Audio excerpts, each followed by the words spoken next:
सन एक ऐसा प्लेनेट है एस्ट्रोलॉजी में जिसको आप अपनी आंखों से ही रोज देखते हैं, और जिस दिन ना देखें उस दिन मतलब समझ जाना कि सब खत्म। और केवल इंसानों के लिए नहीं, हर जीव जंतु के लिए सब कुछ खत्म। सन इसलिए जीवन को भी दर्शाता है। ऐसे ही सन तमाम चीजों को दर्शाता है, उसके बारे में हम बात करेंगे आज। लेकिन सन जैसे कि फेम को भी दर्शाता है, कॉन्फिडेंस को भी दर्शाता है, अलग अलग चीजों को दर्शाता है। लेकिन हमें ये सब पता है, अब इतना हमें ये सब हमने पढ़ लिया, सीख लिया, लेकिन हमें वो शब्द पता है, sun is fame, sun is confidence, sun is creativity, पर हमें इनके अर्थ नहीं पता, या ये चीज क्यों है ये नहीं पता हमें। तो उसको सोचने का नजरिया मैं आज आपको थोड़ा सा दूंगा। अब एक प्लेनेट तमाम चीज दर्शाता है, पर हम कुछ के बारे में ही आज बात कर पाएंगे। अब जैसे कि सन की एक बहुत बेसिक चीज हम उठा लेते हैं, सन फेम को दर्शाता है।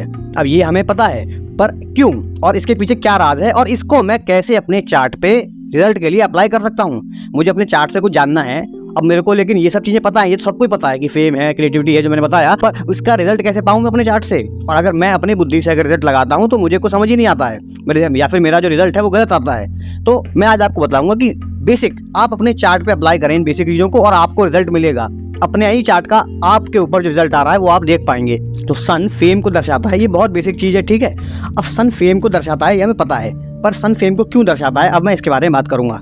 अब फेम का क्या मतलब है? फेम उसको मिलता है जो कि एक लाइट में आ गया, लाइम लाइट में आ गया, मतलब उसके ऊपर एक रोशनी पड़ रही है, वो दिख रहा है औरों को। बाकी सब जैसे अंधेरे में है उससे अंधेरे में है, और वो लाइट में है उनसे ज्यादा लाइट में है, तो फेम उसे मिलता है। और फेम अलग अलग लेवल का होता है, क्योंकि जैसे मान लो कोई अपने इलाके में ही बस बहुत अच्छा बैट बॉल खेलता है तो वो उसे उतने ही फेम है उसका, और एक प्रधानमंत्री बन गया तो उसका एक अलग लेवल का फेम है। तो फेम ऐसा नहीं है कि मतलब सीधा प्रधानमंत्री बनते हैं वही एक फेम होता है, अलग अलग लेवल पे फेम होते हैं। कोई अपने इलाके का डीएम है, अब उसका वो फेम है, कोई सीएम है, उसका वो फेम है। तो अलग अलग लेवल के अलग अलग फेम होते हैं, वो फिर आपके चार्ट के सन से होता है डिसाइड। लेकिन सन फेम को दर्शाता क्यों है? अब देखिए, सन ना लाइट को रिप्रेजेंट करता है, ये हमें सबको पता है। सन की बहुत ही बेसिक चीज है कि सन हमें लाइट देता है, लाइट मतलब रोशनी।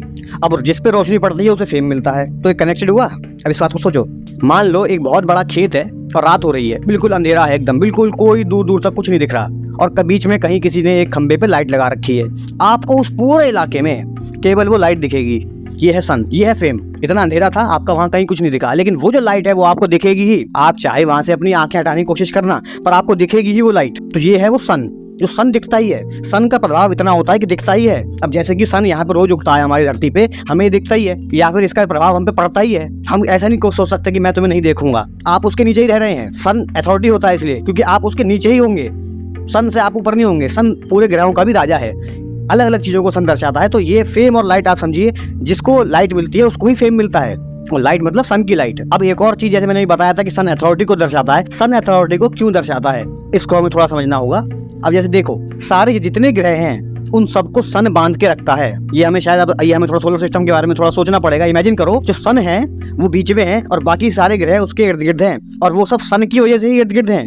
मतलब अगर सन इस समय खत्म हो जाए तो वो सारे ग्रह इधर उधर टूट के कहीं चले जाएंगे। तो सन सबको संभाल के रख रहा है, तो सन ग्रहों का भी राजा है। अब अथॉरिटी के लिए आपको क्या होना पड़ता है? आप पे शक्ति होनी चाहिए उतनी कि आप अथॉरिटी बन पाए। अब जैसे कि सोलर सिस्टम में सन पे इतना तगड़ा ग्रेविटेशनल पुल है, मतलब कि हर प्लेनेट को, जो भी उसके आसपास है, प्लेनेट नहीं तमाम चीजों को अपने आसपास खींच के रखता है। तो अब ये उस पर इतनी पावर है इसलिए तो खींच पा रहा है। अब छोटा जैसे कोई प्लेनेट हो, वो छोटे मोटे चीजों को, छोटे मोटे पत्थरों को खींच पाता है, तो सन सबको ही खींच लेता है, इसलिए वो राजा है, अथॉरिटी है, ग्रहों का राजा है। तो किसी के भी चार्ट में अगर सन प्रबल हो, बहुत ज्यादा मतलब प्रोमिनेंट सिचुएशन में बैठा हो, तो वो व्यक्ति थोड़ी अथॉरिटेटिव पोजीशन में जाने की संभावना होती है उसकी, कि वो शायद जीवन में कहीं किसी भी प्रकार की अथॉरिटी की पोजीशन में जाए। जरूरी नहीं है हर आदमी प्रधानमंत्री बनता है, वो मैंने बता दिया। अलग अलग प्रकार की अथॉरिटी होती है, अलग अलग प्रकार के फेम होते हैं, अलग अलग प्रकार के सन होते हैं चार्ट में, तो उसके हिसाब से आपको पोजीशन मिलती है। अब एक और चीज, ये इंपॉर्टेंट है, शायद आपने ऐसा कभी सोचा ही ना हो इसको।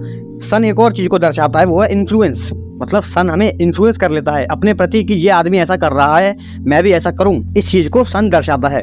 अब सन क्या है? हर किसी को दिख रहा होता है, तो जो चीज दिख रही है उसी से तो इन्फ्लुएंस होंगे। जो व्यक्ति भले ही वो कुछ ना आता हो, उसे वो थोड़ा बेवकूफ हो, कुछ उसमें मतलब ज्यादा अकल ना हो, पर उस पे अगर सन की लाइट है, मतलब उस पे अथॉरिटी है, उस पे फेम है, तो वो हमें इन्फ्लुएंस कर लेगा। और इसमें जरूरी नहीं है कि वो अपनी बुद्धि से हमें इन्फ्लुएंस कर रहा है, वो अपने फेम से, वो अपनी अथॉरिटी से हमें इन्फ्लुएंस कर लेगा, क्योंकि सन इन चीजों से इन्फ्लुएंस करेगा आपको। अब इन्फ्लुएंस वही कर पाता है जो खुद दिख रहा हो। अब जिसे कोई जानता ही नहीं, उससे इन्फ्लुएंस तो कोई नहीं होता। तो अब ये जो इन्फ्लुएंस कर पा रहा है क्योंकि इस पे फेम है, इस पे अथॉरिटी है। अब मैंने क्या कहा था, लाइट से फेम आ रहा है, मतलब सन की जो लाइट है वो इसमें पड़ रही है, इसलिए इसमें फेम आ रहा है। अब फेम आ रहा है इसलिए इन्फ्लुएंस कर पा रहा है। तो ये सारी चीजें देख रहे हो आप, कनेक्टेड है। तो जितने भी एक ग्रह जितनी भी चीजों को दर्शाते हैं उन सबका कोई अर्थ है, ये हम नहीं सोचते। हम बस रट लेते हैं कि ये सन क्रिएटिविटी होता है, सन फेम होता है, सन अथॉरिटी होता है। उसके पीछे क्या अर्थ है, ये थोड़ा सोचने का नजरिया मैंने आपको आज थोड़ा सा दिया है।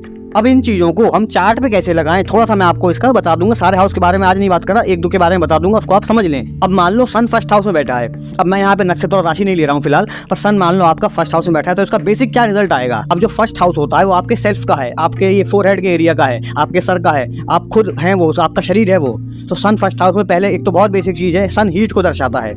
अब हीट का क्या मतलब है, चेहरे पे अगर हीट बहुत ज्यादा होती है तो दाने निकल आते हैं, पिंपल्स निकल आते हैं, तो आपके चेहरे पे दाने होंगे। अंदर से बहुत अथॉरिटेटिव पोजीशन में है, मतलब आपके अंदर कॉन्फिडेंस बहुत ज्यादा है अगर सन आपका फर्स्ट हाउस में बैठा है। अब मान लो सन सेकंड हाउस में है। अब सेकंड हाउस किस चीज का है, आपकी फैमिली का है, आपकी फूड ईटिंग हैबिट्स का है। तो अपने आप ही सन को आप लगा देना है, बिल्कुल बेसिक रिजल्ट देखिए। सन सेकंड हाउस, आपको स्पाइसी खाना पसंद है। सन मतलब हीट है, हीट मतलब स्पाइस, स्पाइसी जो खाना खाते हैं उनमें हीट निकलती है बहुत, तो आपको स्पाइसी खाना बहुत पसंद है। और आपको फैमिली में, मतलब जैसे दुनिया को अलग अलग जगहों पे फेम मिलता है आदमी को, आपको अपनी फैमिली में फेम मिला हुआ है। आपको अपनी फैमिली में लोग बहुत जानते हैं, जो भी आपको फैमिली मतलब केवल आपके जो 4 लोग, आप मम्मी पापा और भाई बहन नहीं, जितनी भी आपका पूरे फैमिली का एक मतलब गढ़ है, मतलब जितनी भी आपकी फैमिली है उन सब में आपको फेम मिला हुआ है, किसी ना किसी स्तर के लेवल का मिला हुआ होगा। तो ये है, मतलब एक एक चीज को हमने उठाया, उससे हमने ऐसे प्रेडिक्शन बनाया और हमने आगे बता दिया, या हमने अपने लिए देख लिया। आप अपने चार्ट को खुद पढ़ लेंगे, एक बेसिक चीजें अप्लाई करो पर, बिल्कुल एक कॉम्प्लेक्स में मत घुसो, नहीं तो फिर हमको समझ ही नहीं पाएंगे। यहाँ तो अनलिमिटेड चीजें हैं, यहाँ तो इतनी चीजें हैं कि जीवन भर पढ़े तब भी नहीं समझ पाएंगे कुछ भी। अब लेकिन जैसे मैंने ये बताया कि सन सेकंड हाउस में है और